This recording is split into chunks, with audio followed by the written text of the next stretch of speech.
We're back at court this morning for day 3 of the trial of the city's former 911 director, Tyrone Morris. Morris is facing several charges, including malfeasance in office, injuring public records, and impersonating a police officer.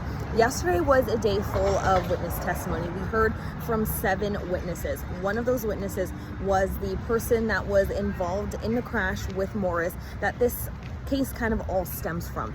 That person testified that once he felt the impact and the crash happened, he saw blue lights in his rear view and thought that he was getting pulled over. He says Morris came to his window and asked for ID.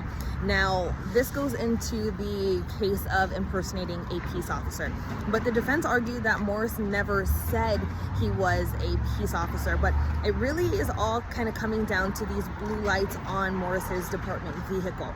And then later we heard from Morris's former assistant with OPCD, and he's actually also a retired NOPD officer. He said that when Morris requested blue lights be put onto his department vehicle, he told him several times, like, this is not a good idea, this could be illegal if you ever use them. And he said that Tyrell basically didn't care, and he told him to put the lights on anyways. We also heard from the now executive director of OPCD, who was a director of technology, and he testified that Morris changed the department policy following the crash to reflect that he didn't have to take a drug and alcohol test. So we're about to head in for day 3 of the trial. We could hear from a few more witnesses. We're not exactly sure, how many more will take the stand since it's day 3 and we've already heard from a lot.